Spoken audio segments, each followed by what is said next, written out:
गांव में किस तरह से विलुप्त हो जाएगी, लुप्त हो जाएगी, ये उनका कहीं ना कहीं कहना है, आशीष सेनी जी का। देखिए रितिका जी, निश्चित रूप से सैनी जी का मेन भाव तो यही है, इनका बस चले तो पहाड़ के लोगों को जान से मार दें। ये तो राज्य आंदोलन के दौर में कहते थे कि पहाड़ी भूखे मरेंगे अगर ये राज्य बन गया तो। ये लोग कभी नहीं पहाड़ के साथ ना थे, ना है, ना रहेंगे। हाँ, हमारा बड़ा दिल है।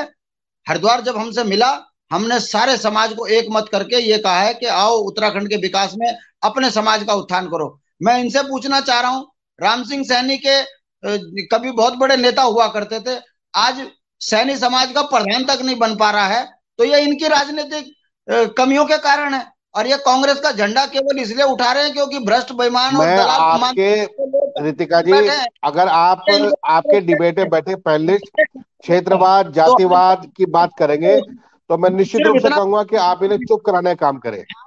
वो कि ये पेंशन भटजी इस लायक नहीं है कि टीवी डिबेट में बैठे। ये टीवी डिबेट में 2005 बैठने के लायक नहीं है। एक आप बार बार रितिका, मैं क्षेत्रवाद की आशीष भाई की जातिवाद की बातों का बात पूरी करेंगे, तरह से मुझे समर्थन कतई करती हूँ। पसंद नहीं है। मैं आशीष जी की बातों का पूरी तरह से समर्थन करती हूँ। सैनी समाज करके या ठाकुर समाज या ब्राह्मण समाज, पहाड़ी समाज, देसी समाज, या कितनी कितना आप समाज में आप छोटे छोटे मैं छोटे छोटे आप टुकड़े करेंगे। हम सब देखिए हिंदुस्तानी हैं, हम सब हिंदुस्तान के हैं। प्लीज आप ये रीति समाजवाद की बातें नहीं करें कि ये क्या समाज और है, वो समाज। इन लोगों ने देसी एक समाज चीज में तो महिला सीखी पढ़ी है लिखी है, कि बच्ची है। लोग अब लगातार तक तो आप ऐड हो अब जाओ। तक तो आप देसी पहाड़ी नहीं, भूमि उमा से जी, टीवी एक करी। मिनट, अब उमा जी, उसके अंदर भी आप उमा छोटी जी, छोटी चीजें आशीष करनी जी, शुरू कर दी। उमा जी, आशीष जी, उन्होंने ये भी तो कहा ना कि जैसे हरिद्वार मिल गए तो हमने सभी का समर्थन किया, सभी को एक साथ लिया। अब उस बात पर भी जाए, आप दोनों बातों पर कहीं ना कहीं चाहिए। शांति प्रसाद जी अपनी बात को पूरी करिए, उसके बाद आप दोनों के प्रश्न में आ रही हूँ, प्लीज देखिए एक एक रितिका, करके आप मैं इस बात बात पर बोल रहा हूँ कि कांग्रेस को 10 साल सत्ता मिली। भैया, आपको कर्मचारियों की पेंशन बहाल करनी थी, पेंशन बहाल करनी थी, तो किसने रोका आपको? आपको सत्ता मिली, आपको राजधानी गैरसैंण बनाना था, तो क्यों नहीं आपने किया? आपको सत्ता मिली तो पटवारी भर्ती घोटाला आप ही के शासनकाल में हुआ, डीएम सस्पेंड हुआ। आप ही के मुख्यमंत्री थे जो ये कह रहे थे कि मैं आंख फेर लूंगा, पूरे उत्तराखंड को लूट लो, मुझे कोई फर्क नहीं पड़ता।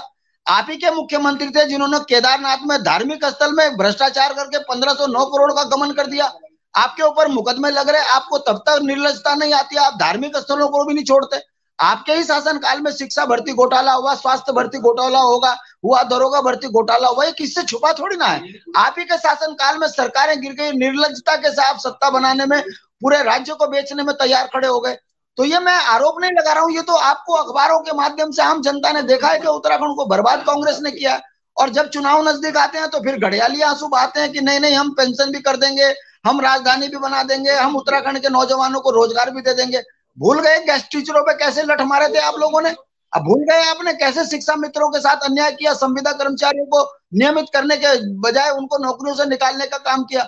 आपको कोई जनता जानती नहीं है। भारतीय जनता पार्टी हो चाहे कांग्रेस हो, दोनों ने 10-10 साल राज किया है और उत्तराखंड के बुनियादी चीजों पे इंच मात्र काम नहीं हुआ है। उत्तराखंड की परिसंपत्ति आप नहीं छोड़ रहे हो, नौजवान बच्चों को रोजगार आप नहीं दे रहे हो, और उसके बाद कह रहे हो कि हम उत्तराखंड के जो हर मसलों पे काम करेंगे। भाई कैसे करोगे भाई? ये चीज आपको बताना पड़ेगा। और बीइंग क्षेत्रीय दल के नेता होने के नाते हम किसी समाज के ऊपर ऐसे आरोप नहीं लगा रहे हैं। हम सीधा ये कहते हैं कि गुरुकुलनाथ से लेकर बद्रीनाथ तक के बीच में रहने वाला किसान परेशान है। नीचे मैदानी क्षेत्र के किसान जिसके 50 बीघा जमीन थी, बेचारा 5 बीघा जमीन पे सिमट गया। जिस किसान ने कभी किसी की नौकरी नहीं करी, आज उनकी बहुएं जो है फैक्ट्रियों में नौकरियां कर रही है 3-3 हजार रुपए की। हमें चिंता इस बात की है कि कल अगर इस तरीके से जमीन बिक जाएगी तो हमारा तो सैनी समाज खत्म हो जाएगा, हमारा गुर्जर समाज खत्म हो जाएगा, हमारा मुस्लिम समाज खत्म हो जाएगा।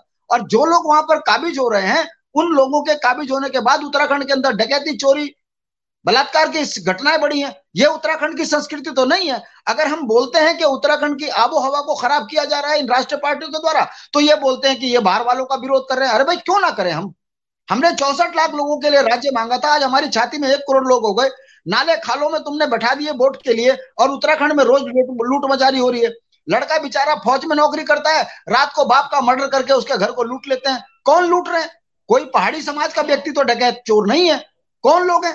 वही लोग हैं जिन्होंने उत्तराखंड को लूटने के लिए इन राष्ट्रीय पार्टियों ने उनको नाले खालों में बसाया है। दिन में फेरी मारते हैं, शाम को डकैती मारते हैं, और जब उनके ऊपर पुलिस कार्रवाई करती है तो ये बड़े नेता इनके खड़े होकर संरक्षक बन ठीक जाते है, हैं उनका। जवाब लेते हैं, दोनों ही पार्टी से जवाब लेते हैं। सबसे पहले आशीष सेनी जी, इन्हीं बातों पर आपकी प्रतिक्रिया। आ रही हूँ भट्ट जी, आ रही हूँ आपके पास। देखिए रितिका जी,